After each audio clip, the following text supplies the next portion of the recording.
안녕하십니까. 이번 강의를 맡은 최승호입니다.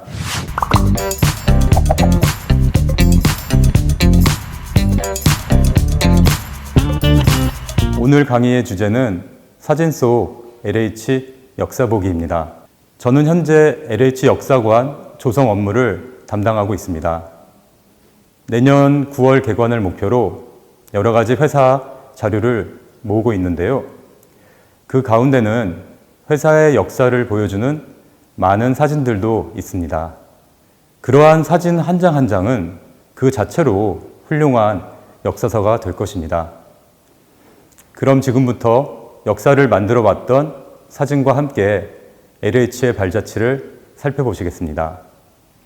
1953년 한국 전쟁이 휴전 상태로 들어간 후 대한민국 정부는 본격적으로 전재민, 즉 전쟁으로 이재민이 된 국민들을 위해 재건주택 건설에 박차를 가합니다. 난민주택, 부흥주택, 후생주택, 희망주택, 문화주택 등 다양한 이름의 주택이 건설되는데 지금 보시는 사진은 그중 1957년에 건설된 문화주택의 모습입니다. 그리고 다음 사진은 1961년도에 개최된 재건 문화주택 입주식 모습입니다. 중절모의 하얀 도포를 입은 사람들이 눈에 띄네요. 당시 이러한 재건주택 건설은 대한주택 영단에서 담당하였습니다. 영단이라는 단어가 다소 낯설 텐데요. 지금으로 치면 공단 또는 공사에 해당됩니다. 보시는 사진은 1961년도 대한주택 영단 본사 사옥입니다. 즉 대한주택영단은 1962년 창립되는 대한주택공사의 전신이 되는 것입니다.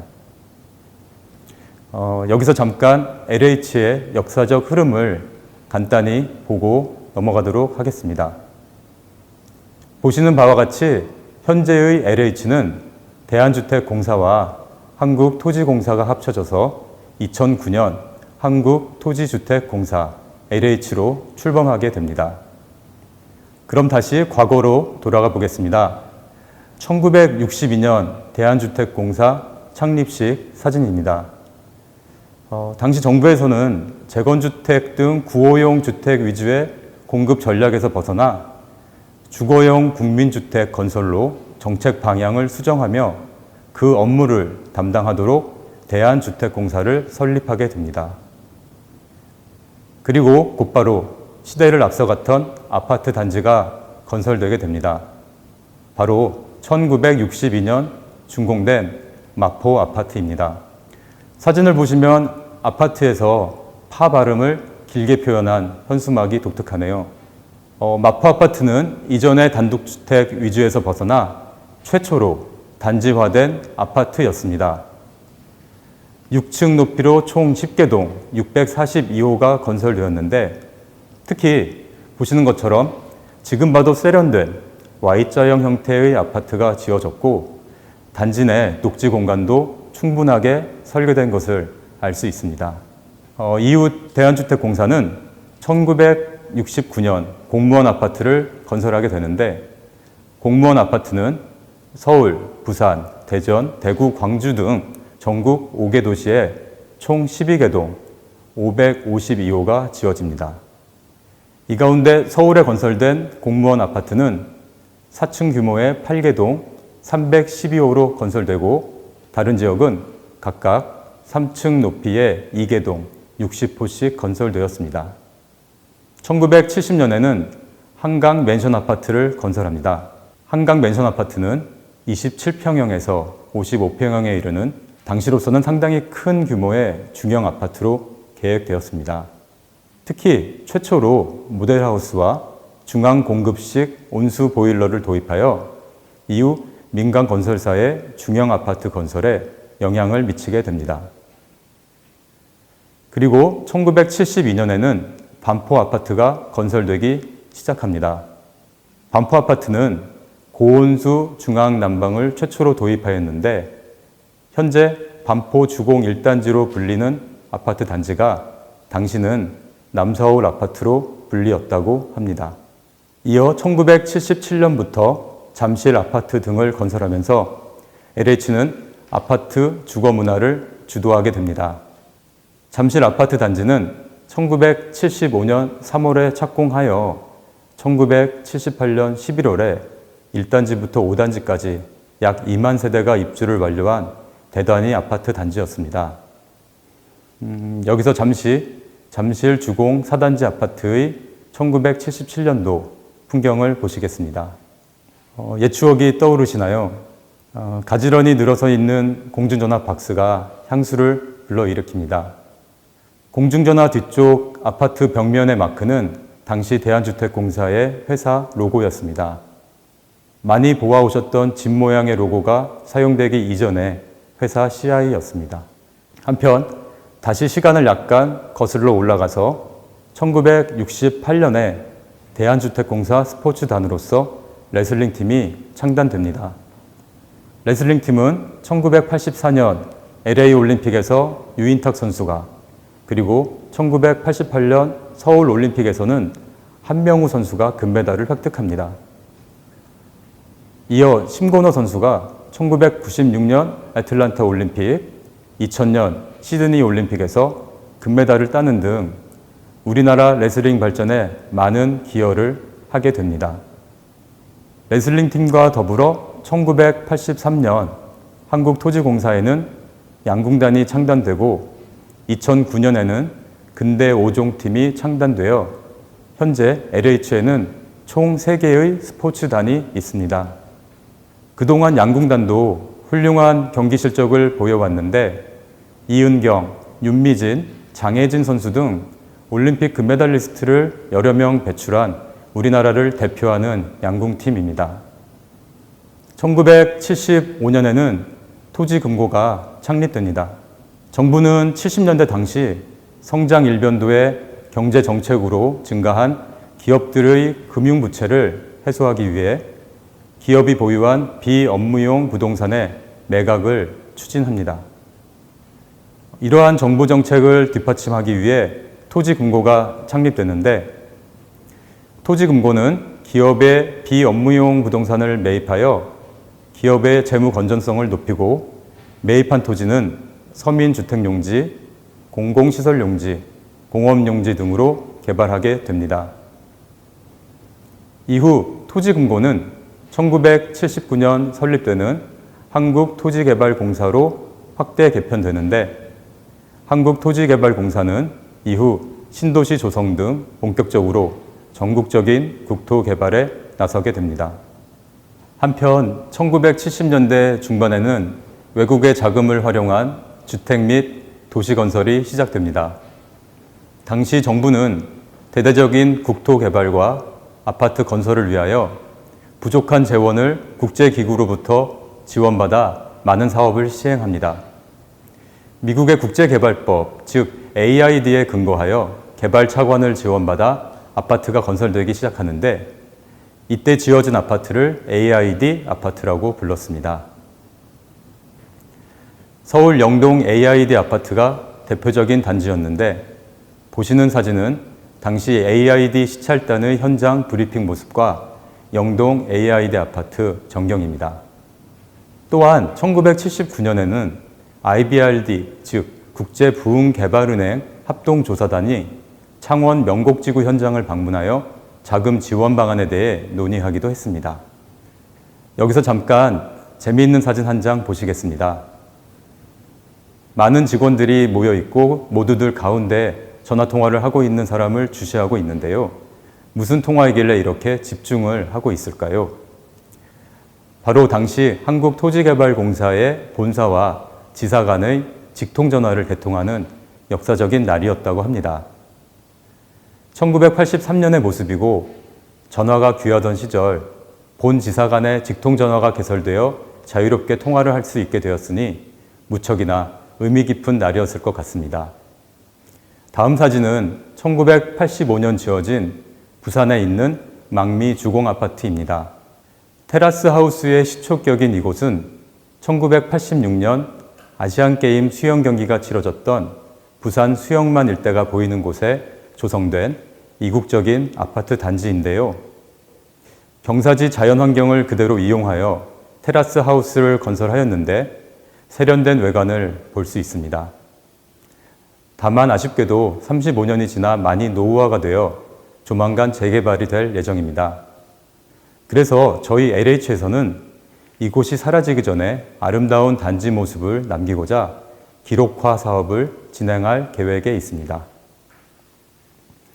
1980년대 후반에 접어들면서 정부는 주택 공급 확대와 부동산 투기 억제를 통한 주택시장 안정을 위해 200만 호 주택 건설 계획을 세우게 되고 이를 뒷받침하기 위해 대규모의 신도시 조성 사업에 착수하게 됩니다. 정부가 추진한 제1기 신도시 5곳은 분당, 일산, 평촌, 삼본, 중동 신도시였고 당시 한국토지공사와 대한주택공사가 신도시 조성을 담당합니다. 분당 신도시는 면적만 1963만 제곱미터, 약 594만 평에 이르고 총 사업비는 4조 1천억 원이 투입된 이제껏 해본 적 없는 대규모 도시 조성이 시작된 것인데요. 이런 허허벌판이 아름다운 중앙공원을 갖춘 신도시로 거듭나게 됩니다. 이 시기에 신도시와 더불어 대규모의 택지 개발과 산업단지 개발이 진행됩니다. 1988년부터 용인 수지, 대전 둔산, 양산 물금 등 택지 개발 사업과 군산 군장, 목포 대불, 부산 녹산 등 국가 산업단지 개발이 시작되면서 1990년대 본격적인 국토개발, 국가 발전이 이루어지게 됩니다. 1990년에는 서울 번동에 최초의 영구 임대 아파트가 건설됩니다. 정부의 200만 호 주택 건설 계획 중 임대주택으로 60만 호가 추진되며 이 가운데 처음으로 도입된 영구 임대주택은 25만 호 건설을 추진합니다. 현재는 더 이상 영구 임대 아파트 건설은 하고 있지 않으며 전국적으로 21만 호의 영구 임대 아파트를 관리하고 있습니다. 1990년부터 추진된 자유로 조성 1단계 사업은 행주대교부터 성동 IC까지 29km 구간에 2,116억 원이 투입되어 1992년 9월 개통됩니다. 그리고 2단계 구간은 성동 IC부터 판문점 자유의 다리까지 17.6km 구간에 1,360억 원의 사업비로 1994년 9월 개통하게 됩니다. 자유로 조성 사업은 LH가 주택과 도시 건설뿐만 아니라 도로 등 기반시설 조성에도 많은 기여를 하고 있다는 사실을 보여주는 대표적인 사업이었습니다. 당시 자유로가 조성되던 한강변은 민간인의 출입이 통제되었기에 육군의 자유로 건설단과 함께 사업을 진행하였고 향후 교통량 증가가 예상되어 총 10차선의 도로가 될 수 있도록 중앙선 부분에 여유 공간을 확보하여 공사를 하였던 특징이 있는데 처음에는 왕복 6차선으로 개통하였고 현재는 왕복 10차선으로 운행하고 있습니다.